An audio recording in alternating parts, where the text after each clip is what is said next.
I come to bear witness that there is no other God but Jehovah, and that Jesus Christ is his only Son, a prophet and Savior of the world. That there is no other name whereby men shall be saved but by and through the name of Yeshua.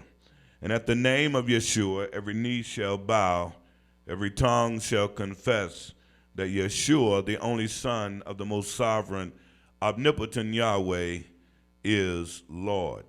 Grace and mercy to the world and to my kingdom, brothers and sisters, peace be unto you, and God be glorified.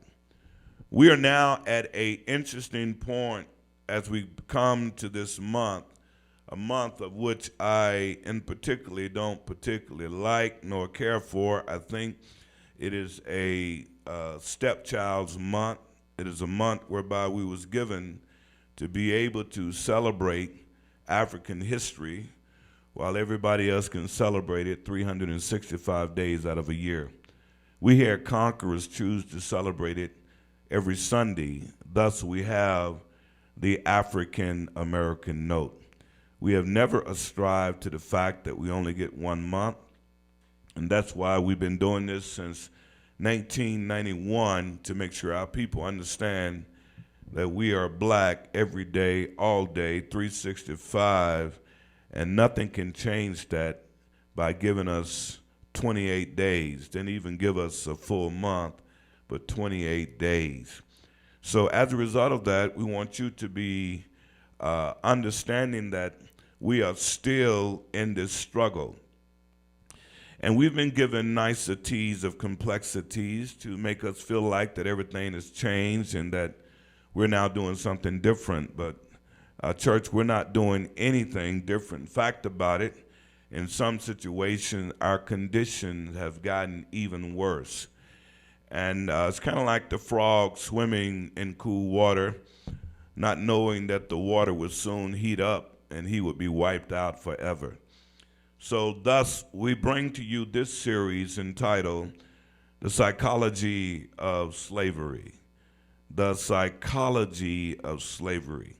This word is not intended, nor is it bent towards any particular people except for Africans, those black Africans who are now in America. It is not a word to put any other particular culture down, but it is designed to get everyone to understand what Jesus said in John 8:32, where he opened up with a powerful stanza, and he said, "And ye shall know the truth, and the truth shall make you free." We're here to unveil the truth for anyone, black, white, Asian, Hispanic, whatever group you're part of. It is the truth that we know that will make us free. So go in your Bibles to the book of 2 Corinthians, and we'll be reading 2 Corinthians chapter 4, and we'll be reading verses 8 through 10. Again, 2 Corinthians chapter 4, reading verses 8 through 10. The supplicant scripture will follow, and that will be Romans chapter 12, reading verse 2. Romans chapter 12, reading verse 2. So as we read the 2 Corinthians 4, 8 through 10, it reads and it says, "We are troubled on every side, yet not distressed. We are perplexed, but not in despair. Persecuted, but not forsaken. Cast down, but not destroyed. Always bearing about in the body the dying of the Lord Jesus, that the life also of Jesus might be made manifest in our body." So that's our struggle. We have been hit on every side, but yet we are still here. We have been through some strange things and we're still here. We've been perplexed, but we're still here. But there's some more work that we have to do.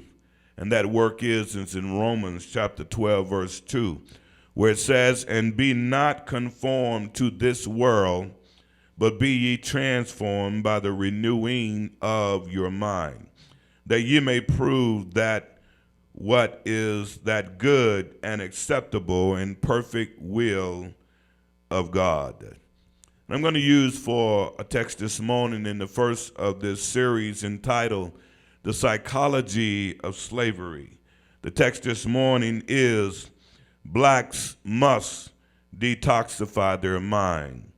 And the subtext would render Blacks must make the mental transformation in their minds. In other words, if we do not detoxify our minds, we would be moving in a direction where it appears that we have came through, but yet we have not come through. So it's critical for us to understand that we have some work to do.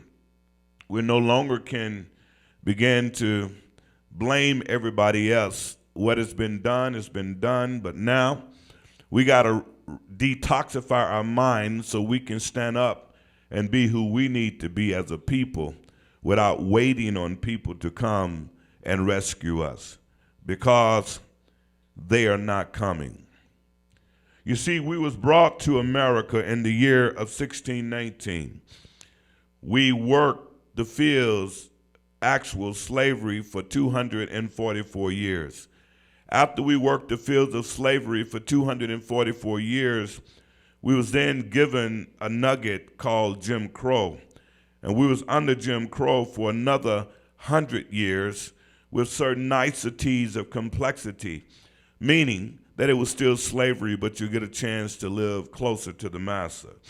So this separate but so-called unequal is still going today, where now we have bridged the so-called gap, where we see ourselves as being integrated into a system that never wanted to integrate with us. This was a standard that was established by the Supreme Court in Plessy versus Ferguson in 1896, which undergird racial segregation.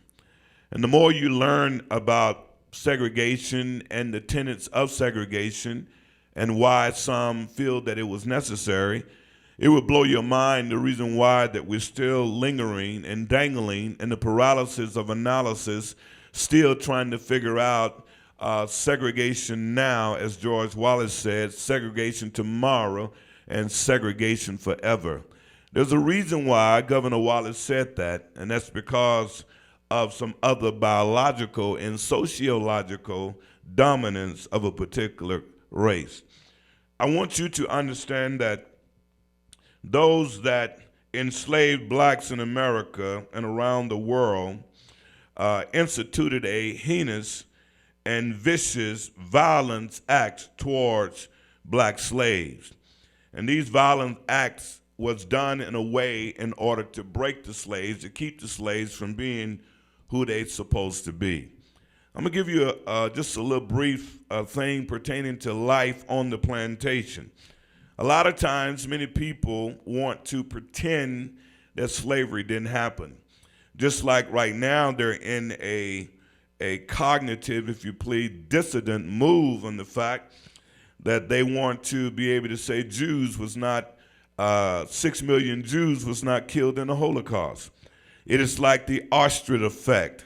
You put your head in the sand and pretend that nothing happened, but when you raise your head up, you can see the horrors that was done. So life on a slave plantation, it was forced labor and humiliation under the law of slavery. It was considered, slaves was considered property. The plantation was considered a place where farm animals would be, and those slaves was treated like farm animals.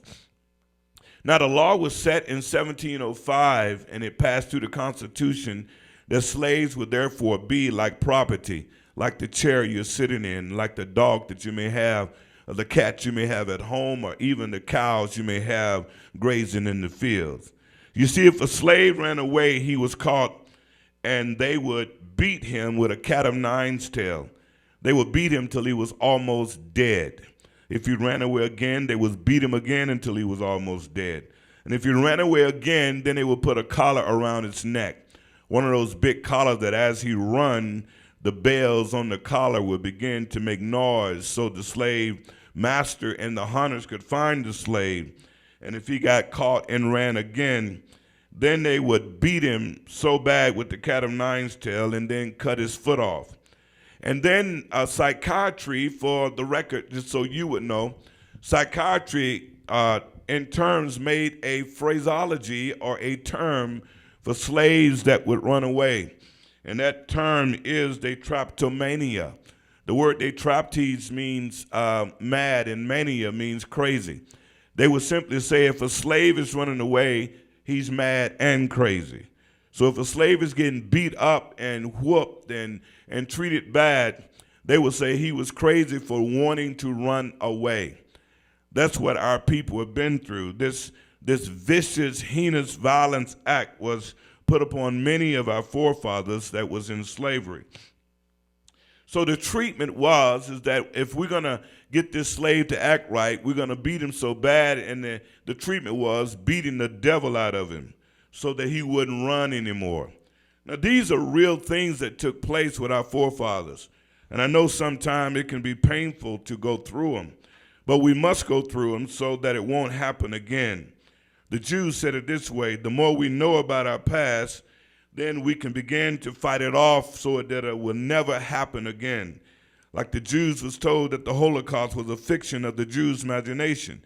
And now there are many that are trying to tell us that slavery, 400 years, is a fiction of our imagination. And some bodaciously ascribe to the fact, why can't you guys just get over it? And as a result of that, we're seeing more and more going on in our community, this sad madness of self-hatred. In the South, it was illegal for a slave to be educated or to even marry or vote. This was a part of the so-called Black Code. The law of the Black Code came about in 1865 through 1866. Two types of slave house. You had two types of slave. You had one that was in the house, the other one that was in the field. The field hand worked the farms until sun up to sundown, and he only had a 15-minute break. Now just imagine you're working from the time you get up in the morning until the sun goes down, and you only get 15 minutes. That was a field hand. Every slave was given one set of clothes, a winter and a summer set. He had a blanket and a small cabin where 12 other slaves lived in. Now this is fact. They're not going to tell you this in your history books. They're not going to read this to you when you go to school or in your high schools or your colleges. This is history that they pray to God that young white people don't know, the young teenagers. They pray to God you don't find this history out, because you'll be angry at your forefathers for what had happened, and they still haven't made any type of reparation to settle the matter. So this history is not told. It's world history, but it's not told to our children. So many times the slave would be beaten so bad until he was left for dead. And when you had a slave that was trying to be tough and speaking up for his family, what they would do would beat him again till he was almost dead, and then the slave master would have other slaves to tie him down. And once they tied him down, this slave was being raped by a slave master, and they call that breaking the buck. And while breaking the buck, they would do it in front of his children, do it in front of his wife, do it in front of all of the people that was following him. They would take the strongest slave and break him down and rape him over and over again. And this is where we get the situation that we have today. Whenever the slave master wanted to get intimate with the slave, he had the slave to walk around with his pants sagging just below his buttocks. So whenever he wanted to do what he wanted to do, that slave would just come over to him and he would do what he wanted to do. Thus we get the sagging culture today. And many of our young black boys don't understand what had happened to our forefathers, and as a result, they're buying into a sick, twisted culture of rape and abuse while sagging, thinking that it's cool, thinking that it's hip-hop. That same culture was exemplified in the prison system. And many things went on there that I can't even begin to get into because it's too painful to even just regurgitate it, what was taking place to young black males and old black males while in the penal system. So this is real, and these are real truths that some of our people do not want to hear because it's too painful to even talk about. But that's what happened during slavery. It was a violent act. It was violence upon violence in order to control and manipulate black people. Something else that I want you to understand is that those that was enslaved in America and around the world, slaves went through contextual violence. Contextual violence, this is violence that is strategically laid out. It's not violence that's done by, oops, let's go do something. The strategy, the psychology behind the violence was so that once a person receives certain types of violence, that violence will lead to certain types of behavior. It's kind of like training your dog. If you want your dog to do the right thing, then you're going to have to chastise that dog. If you don't want that dog to urinate on your floor, he's going to have to be trained not to urinate on your floor. If you want your dog to act right, you got to discipline your dog. Whereas slaves, or our forefathers as animals, they was disciplined by being whipped and tattooed, and all these things was brought upon them on a daily basis. So you had contextual violence. Then you have territorial violence, that violence that went on at the plantation. Then you had retaliatory violence. If a slave got out of line, the master and those that was around could retaliate against him.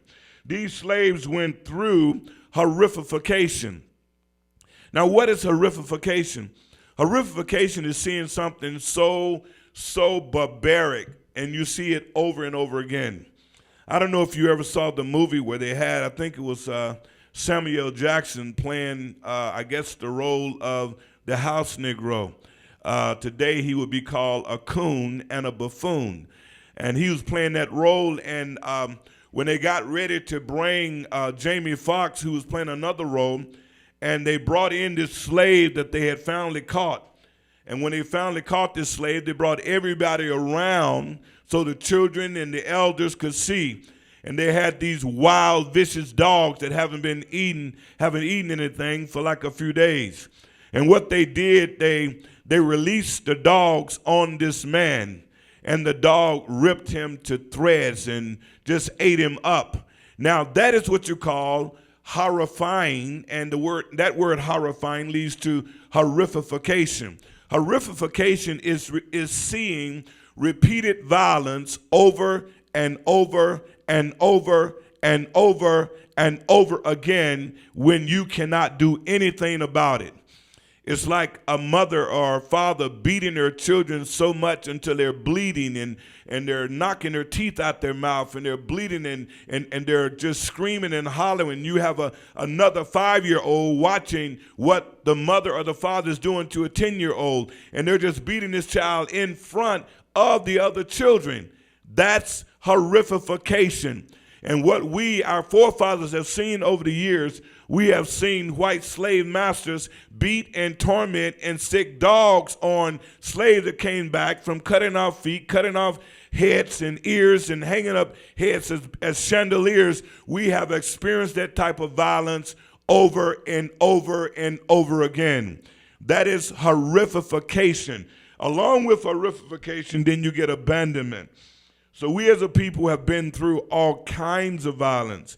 Men being raped in front of their children, wives being raped in front of their husbands, men shoes and feet being cut off in front of their children. We have seen violence. We know violence.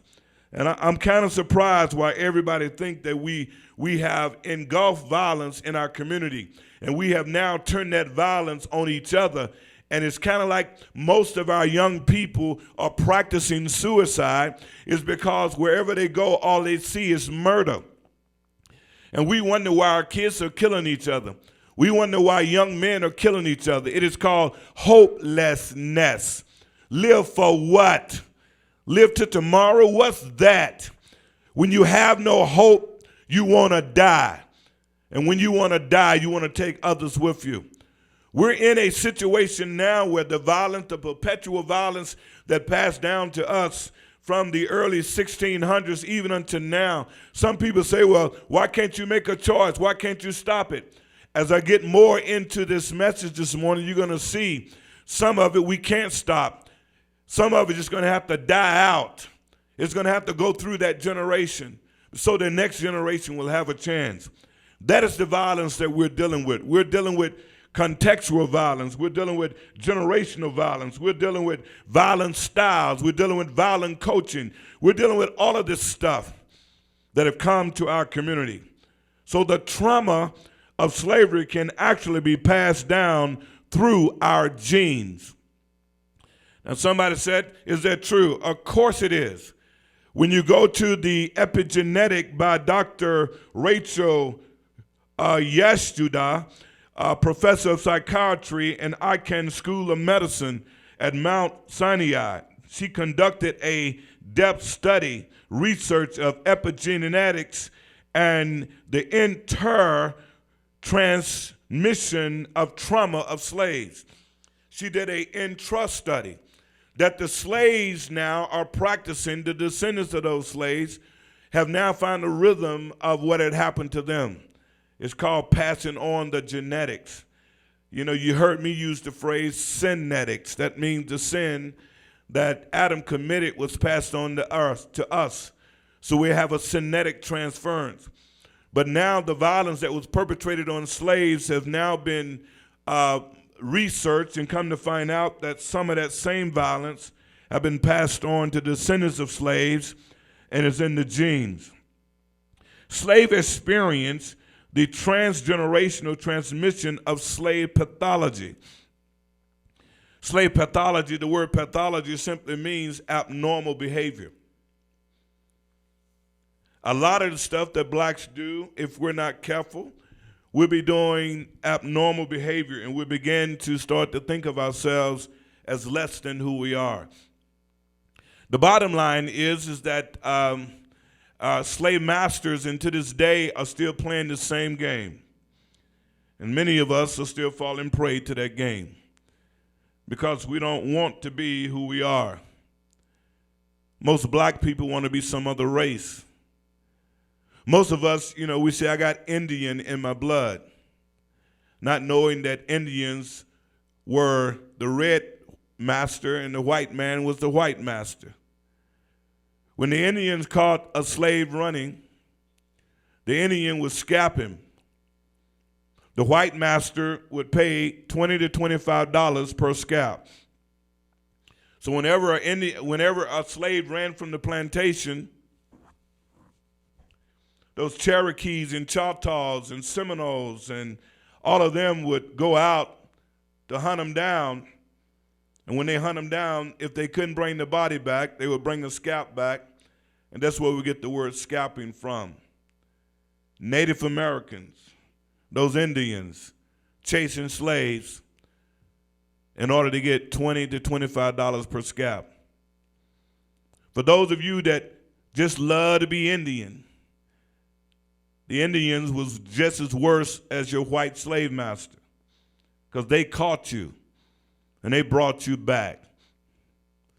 You see, even while the white Europeans and those that came from Britain and Great Britain and came from different places came to America, they did not come to America to help anybody but themselves.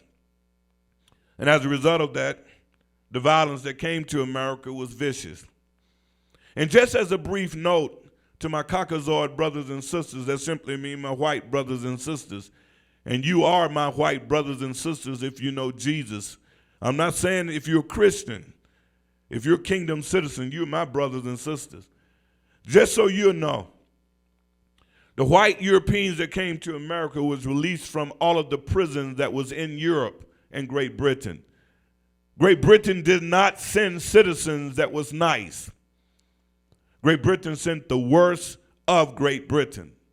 And when they got here, they was getting ready to start the so-called Great Experiment. America is still an experiment. And I believe it was Thomas Jefferson or George Washington said, we can keep the republic. He said, it's good if we can keep it. And right now, the republic, this democratic system that we're under, is under a serious strain because we're about to lose it. And I think you know why we're about to lose it. And we're about to lose it because of a president by the name of Donald J. Trump, who has tried the Constitution And believe me, he's putting holes in everything. So I wouldn't be surprised if you get reelected that they'll be calling for all blacks to go back to Africa, all Hispanics to go back to Mexico, and everybody else go back to other places. It wouldn't shock me at all. That's the time that we're in. And that's why we as blacks have to come out of this psychological slavery mindset. We must begin to understand who we are and whose we are and begin to love on each other and do the work of the King. So slaves experience transgenerational transmission of pathology. It was a lady by the name of Joy DeGruy who studied post-traumatic slave disorder. See, when we got through with slavery in 1865, there was never a council to come and meet with us. We never met with psychologists. We never met with people that go to war where they have to go through a transitional phase. We never went through the same transitional phases that those went through with World War I and World War II. We didn't go through a transitional phase. No one talked to us. The word was slavery is over. And I believe it was a president said, take root or die. They released us into the world. Many of us could not read, nor could we write. We didn't get the 40 acres and a mule. We had no land. And they just strode us out to the streets, literally like dogs or worse than dogs. We never got psychologically evaluated. Now, this is what Dr. Joy DeGruy is saying. And since we never got evaluated psychologically or mentally to understand who we are and where we came from, we did take root and we didn't die. That's what makes our story different than any other group on the planet. Other groups went through a transitional phase. Other groups received reparation. Other groups was brought up to the status of where they were before they left their continent. We didn't get any of that. And since we didn't get any of that, we're now fighting through all of these cognitive dissident thoughts, all of these psychosocial issues, all of these things that we're wrestling through, still trying to figure out who we are. And everybody else wonder why, from time to time, we can become violent. You can't, as a black man, walk down the street and see a white cop. I dare you, if you're in your car, I know you understand. If you're in your car and a white cop pull up behind you, you don't know if you're going to make it the next hour. But see, white folks don't understand that because they're not black. And since they're not black, they don't have our experience. And then you hear these phrases, why don't you get over it? Then how about you being black for a day and you get behind the wheel and you'll see what it means to be a black man, especially a black man in America. Why is this important? It's because blacks must detoxify their minds. We no longer can afford to continually think as a victim. We must begin to start thinking as victors. And the sooner we do that, then we can work through post-traumatic slave syndrome. Now somebody say, well, is that true? Yes, it is. See, your mind can only take so much trauma. If you don't believe me, if you're in the house with a man cussing you out and beating you up and knocking teeth out your mouth, and he say he love you and he's your husband and he treating you like a dog, that can lead to post-traumatic stress. Now just imagine that being centuries of people hating you. You can be under post-traumatic slave syndrome and don't even know it. Now somebody said, well, is that true? Look it up. Look up Dr. Joy DeGruy. And she would tell you it's true. Then many of us have Stockholm Syndrome. And Stockholm Syndrome comes from some bank robbers that was robbing some people, I believe in Germany, and they had some people that they took hostage. When they took them hostage and they held them for, I believe, 100 plus days, and when they finally let them go, those that was taken hostage had more love for the hostage taker than for those that was coming to rescue them. It was done in Stockholm, Germany, and they call it Stockholm Syndrome. As blacks, many of us are suffering from Stockholm Syndrome because we seem to have more love for our captors than we do for one another. And as a result, we're still stuck in a victim mindset. And these are things we have to break out of. That's why blacks must detoxify their minds. We seem to have more love for everybody else than we do ourselves. See, detoxifying and colonizing the black mind is a meaningful act. You have to want to detoxify your mind. You have to want to detoxify your mind. You have to want to be able to do the right thing. I trust this mic is still up, right? You have to want to be able to do the right thing. That simply means that it is an active discipline. It's a practice to heal. It's a practice to heal. You have to want to heal your mind. That's what you have to do. When you want to heal your mind from the forces of slavery and colonialism that perpetuated subjugation and exploitation of black minds, bodies, spirits, and land.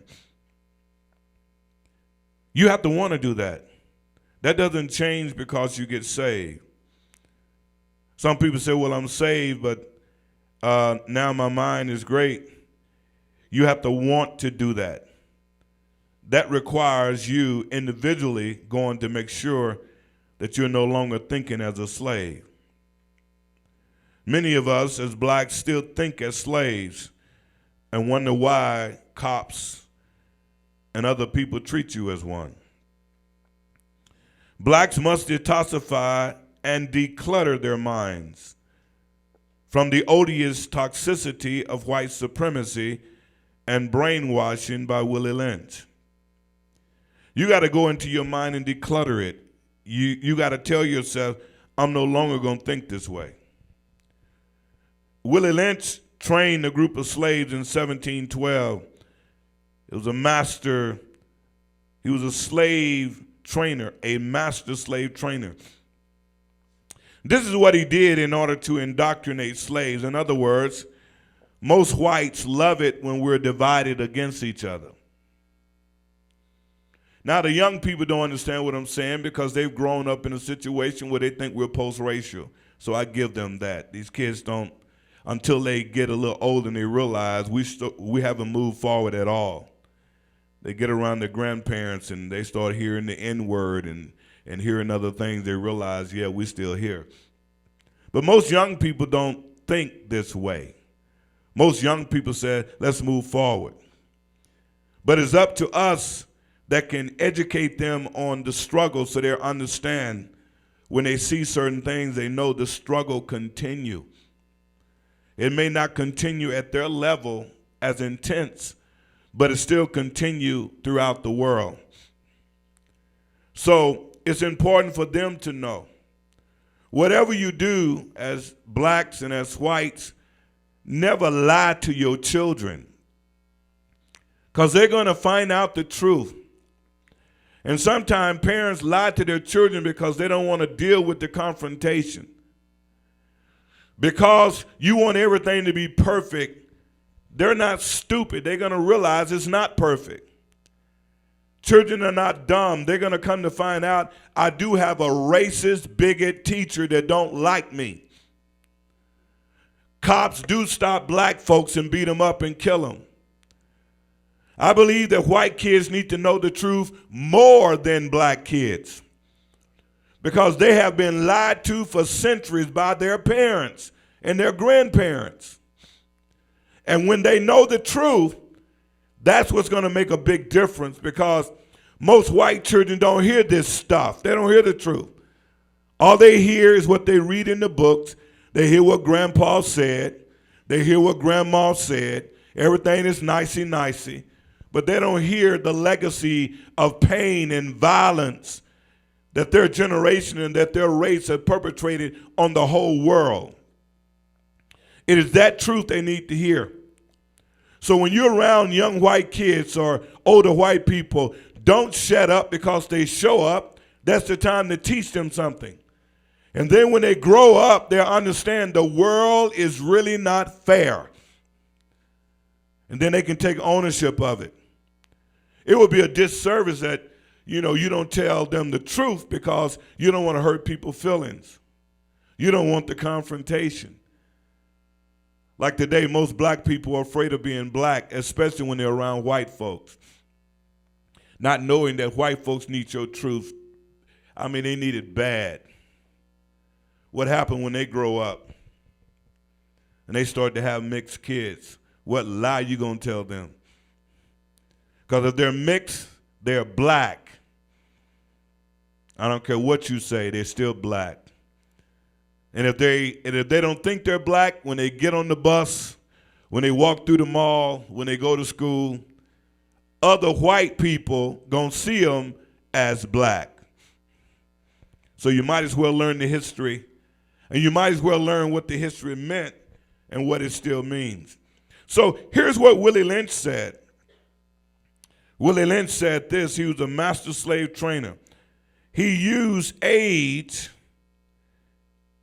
He took the young black slaves and put them against the older black slaves. The older black slaves against the younger black slaves.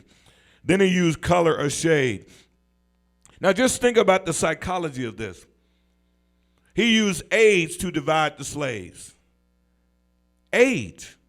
Take the young buck, put him up against the older slave. Take the older slave, put him against the younger slave. And divided them. And had them being mad at each other. Then he took shade and color, and we still operate with that today. It's called colorism. He said if the slave is real black and real dark, he's low on the totem pole. So you treat him like an animal. But if the slave is real light and fair and almost bright and almost white, you treat him or her with great status.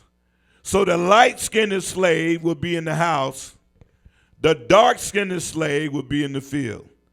And that's how he kept division with the slaves. But here's something else he did. He took intelligence. So if one slave could know his name or write his name and the other slave couldn't, he used that against him. Then he used size. If you got a big slave versus a little slave. Then he used sex, male slave versus female slave.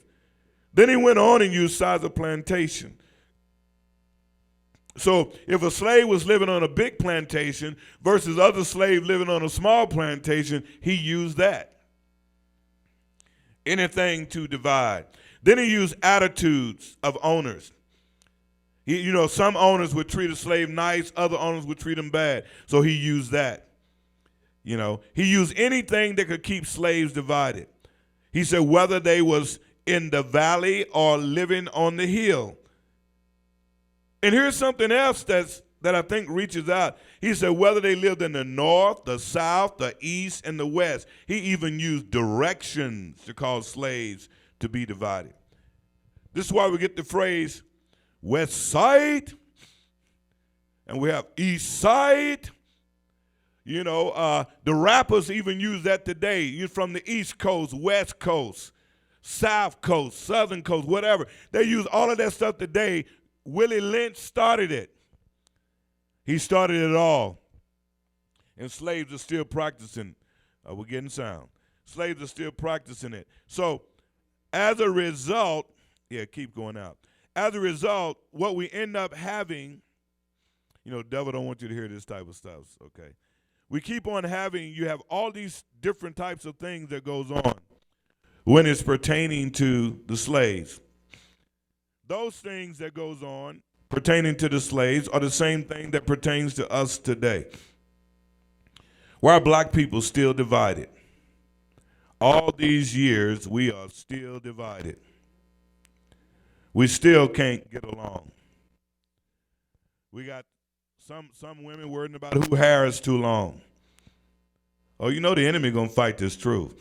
Some enemy worrying about who hair is too long, and some of them want this, and some of them want that, and some men want this, and they putting stuff on their face trying to bleach themselves up. There's a young man that used to play, I can't remember his name, but he done got bleached up, took some stuff and got his whole face bleached, his whole body is bleached up. And I think that's Tommy Sosa or Sammy Sosa. He don't want to be white. He don't want to be black, and he was my complexion. Sammy Sosa was my complexion. And he wanted to be white so much until he got his whole body bleached up and then got his hair processed. But when they still see him as a N-word. They know who you are. Now, why would you be so sick and twisted like Michael Jackson did the same thing? All of these people are doing that because there's self-hatred. And when you have self-hatred, you're going to want to be like everybody else but yourself.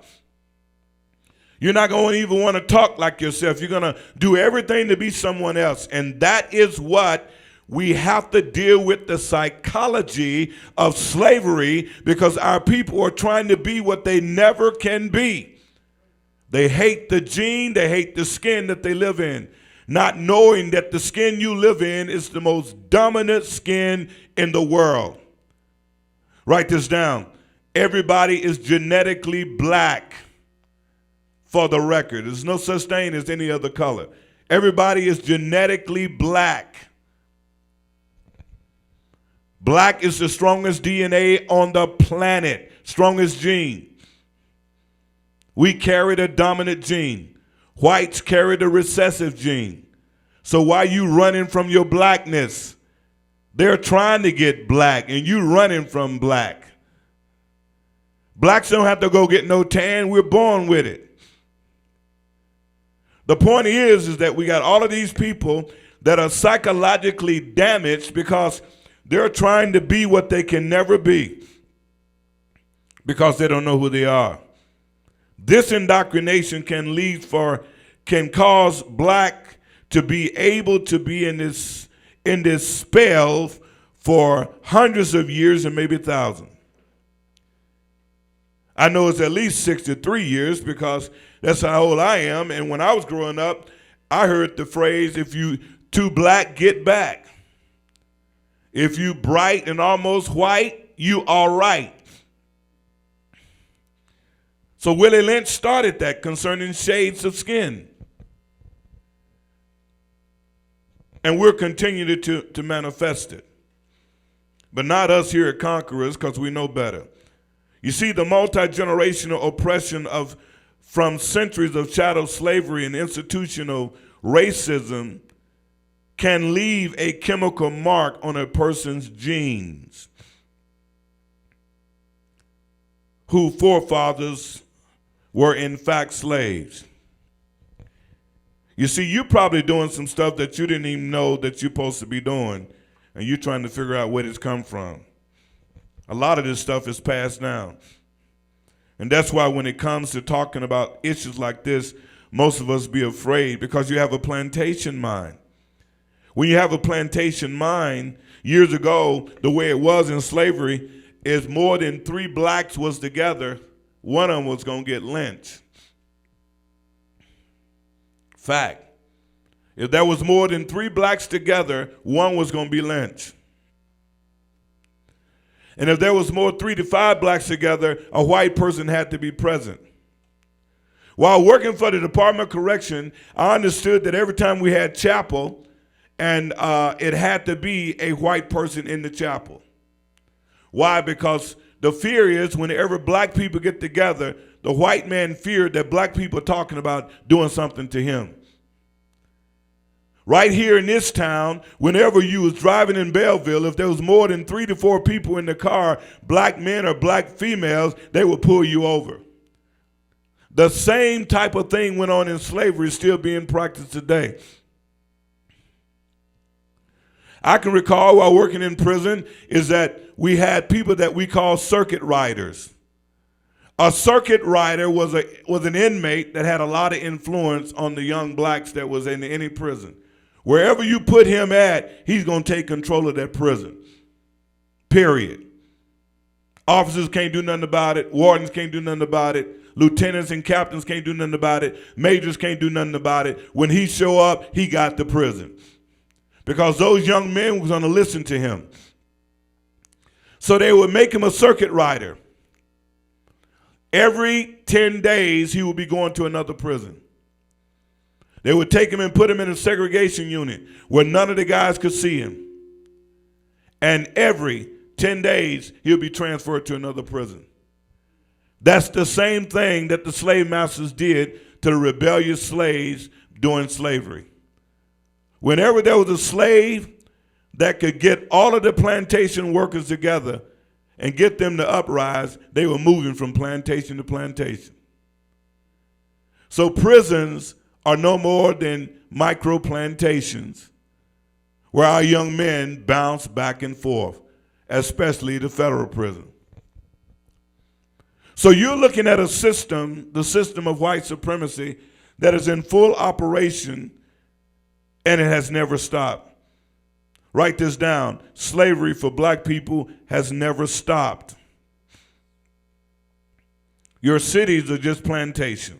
Your prisons are micro plantation. Whenever you act up, you go into a plantation. Your jails are plantation. They're all designed to keep you under control. That's the system of white supremacy. So when you get out of line, they're going to try to kill you. If you start speaking up, you're a rebel. They're going to do something to try to get rid of you. But you have to battle with the psychology of slavery. Either you're going to speak up or die a coward. It's better to speak up. Slavery has never stopped in America, and I suggest to you, slavery has never stopped across the world. Fact about it, slavery is going on right now. There's still a bunch of them from Africa all over the world. When we think of slavery as blacks, we think of what happened to us. I'm telling you today, slavery is still going on. And until we can stand up and be who we need to be, we can begin to do some great work on the continent of Al-Kabulan, which is called Africa. It has not stopped. It continues. So why is this important when we talk about this physical and mental violence? See, the shackles have been taken off us physically, but there are some of us still got the shackles on mentally. And until we take the shackles off mentally, we're still slaves. We still whisper when it's time to tell the truth. I mean, just look at yourself. If you're in a group, in a black student union group, I know when I was in one, and every time they would plant a white person in the group, black people would tremble like, well, we can't talk about that. You know, we have to wait till Mary leaves or Jody leaves. And when Mary and Jody leaves, and all of a sudden you want to say something, you want to be down with the people. Can you be down with the people when white people are present? That's when you know you got the truth and they need to hear it. All white people are not against black folks. We couldn't have had the Underground Railroad if all white people was against black folks. Now let me give you an example. Black folks could not come from Mississippi. They could not come from Alabama. They could not come from Virginia, going through all of those southern states, and then come all the way up to Illinois and Michigan and end up in Canada if all white people hated black people. How many understand what I just said? There are some whites that had bought into the fact that slavery was wrong, and they was doing everything they could to stop it. But the majority of them was believing that it was okay. And the ones that didn't believe it was okay, they was practicing the theodicy of quietism. And quietism says, I know it's not right, but I'm not going to say anything. And that's my issue when it comes to white Christians. They know it ain't right, but they won't say anything. So in turn, they become complicit and allow it to happen knowing that it's wrong. So don't misunderstand what I'm saying. They're good people, white and black, but the majority that sit by with this thing of complicity and don't say anything makes them co-conspirators of those that are very wicked. As blacks, we must go through a detoxification process in order to get rid of what has happened to us. We was beaten and we was treated like animals.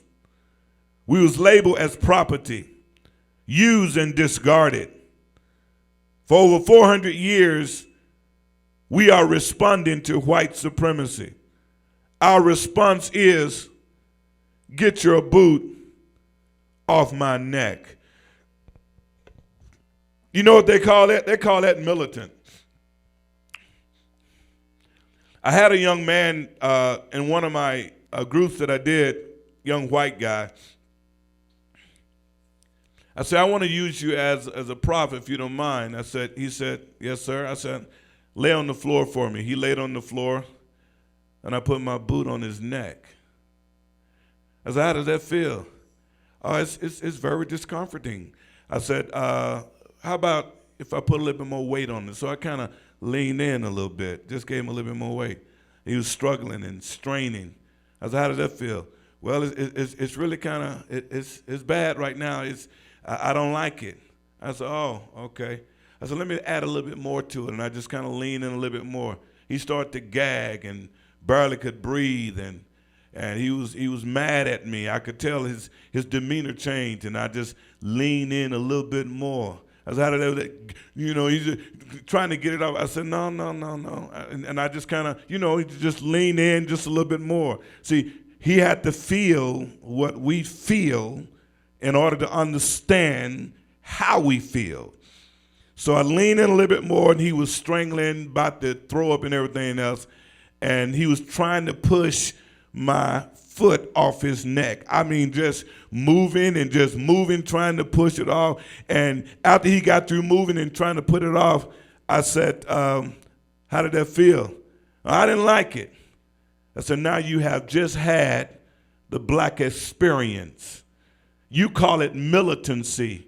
Your people call it, when we say get your boot off my neck, you say these are some rebel Negroes. You said these are Negroes that just don't understand. We're being discriminated against, treated like dogs. What we're doing is responding to white supremacy, just simply saying, get your boot off my neck.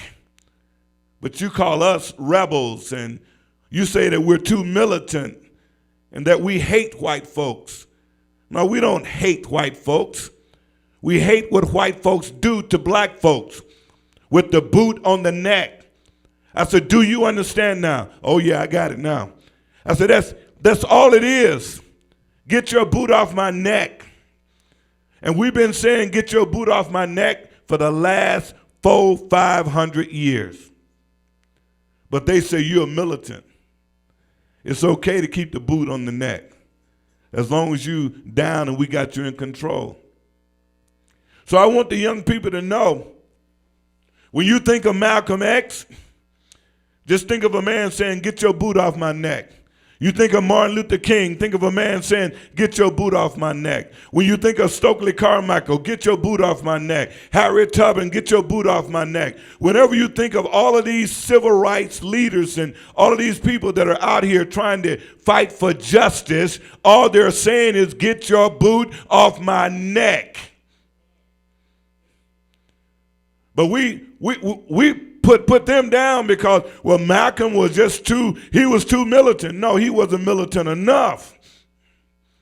And what about Farrakhan? He's too militant. He's saying, get your boot off my neck. You can't name any black civil rights leader or social activist that are not saying, get your boot off my neck. And the white man don't want you to say, get your boot off my neck. He just want to say, Negro, enjoy this. We running this. So when I got my boot off this young white male's neck, he got it. He really got it. He said, so that's what that is? I said, yes. This ain't about hate. This is about love. Get your boot off my neck. And until we can begin to digest these principles and these concepts, we'll be looking at some of our black leaders like, well, why they got to say it like this, and why can't they just forget all that, when what they're really doing is trying to help you to understand that you live in a white supremacist system, and by living in this white supremacist system, you're going to deal with it, and it's going to be a boot on your neck. Nowadays, there's not just shooting young black males, they're shooting black females too. Just in case you didn't know it, black females are filling up our prisons a lot more quicker than black males. Oh, they don't tell you that. They're filling them up. If your little daughter caught in the wrong place at the wrong time around some fools and somebody slinging dope, she going to jail. She going to be in a jail cell. The whole key is to get you to miss the point. That's why when you're out, you got to be very careful where you go. As I told my daughter, and I tell anybody else's daughter, because you're a black female, that don't mean nothing today. Even the young men ain't going to take it easy on. They'll slap your teeth out your mouth. They'll beat you up, stomp you out. It's not like it was when I was growing up, where they had a little pity on women. Women today can be so vicious until they'll turn on each other and be fighting each other. You young girls, watch where you're going when you're dealing with some of these other young ladies. Call you to a party and 3 or 4 young ladies jump on you and beat you up. That's the time we're in. You got to be smart. Everybody ain't your friend.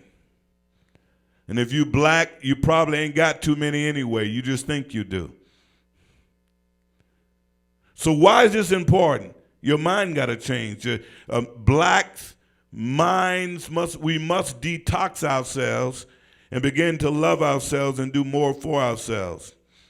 As I begin to wrap this up.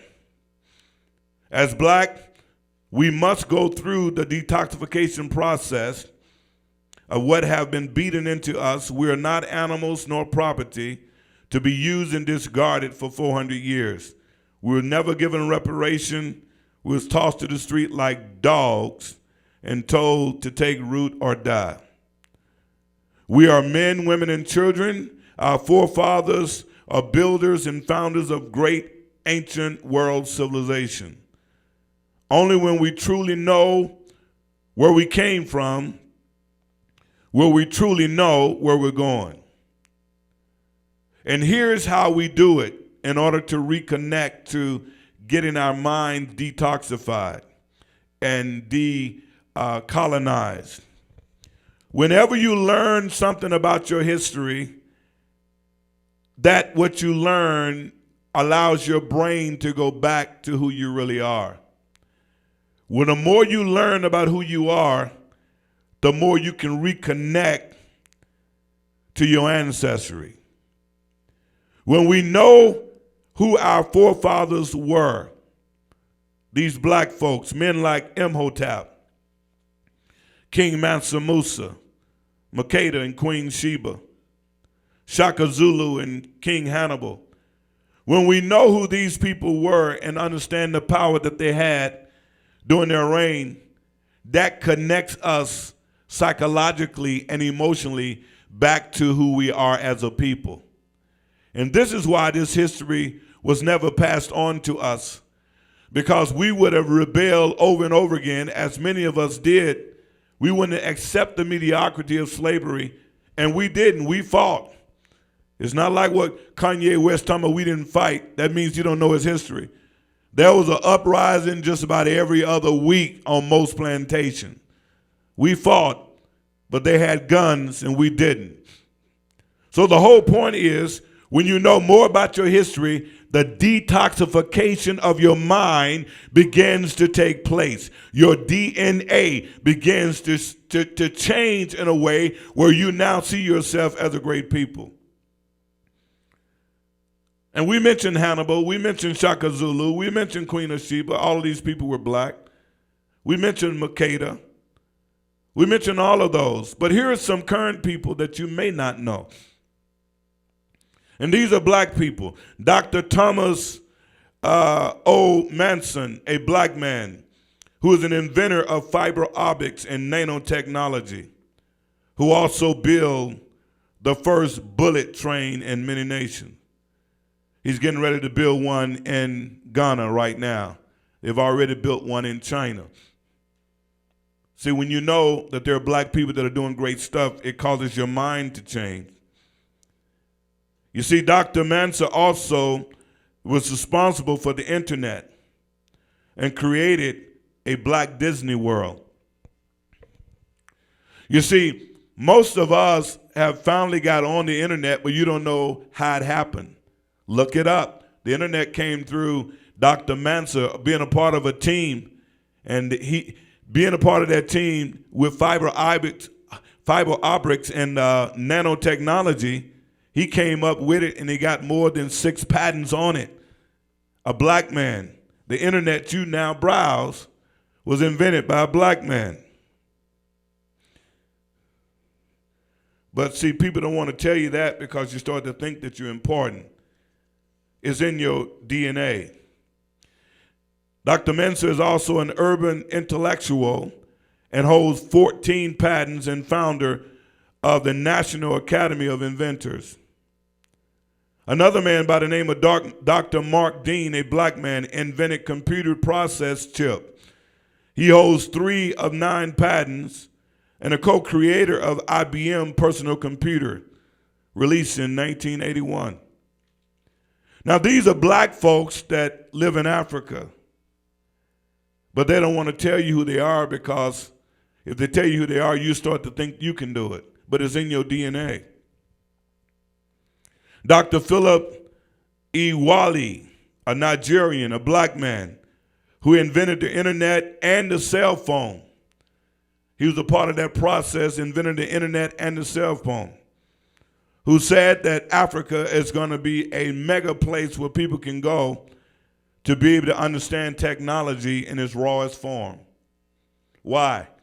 Because in Africa, they have millions of places where they're working on cell phones. They're working on the internet. They don't have all of the stuff that the America and China have, but they got all of the cobalt and the technicians. They got all of the stuff they need to build cell phones, and they're doing it right now. It's going on, but people don't talk about him. Then you have Henry T. Sampson, Jesse Lee Russell, 2 black men also co-inventors of the cell phone. How many of you knew that? They're co-inventors of the very phone you have, they're co-inventors of it. When you understand who your people are, it will begin to elevate you to understand who you are. So as I close, when we study who we are, we will know who we are. And when we know who we are, our minds will be detoxified. And when our minds is detoxified, we will move in the black African pride of loving ourselves and being unified. If you can receive it and believe it, stand to your feet and give God a hand praise in the house of God as we make ready for communion.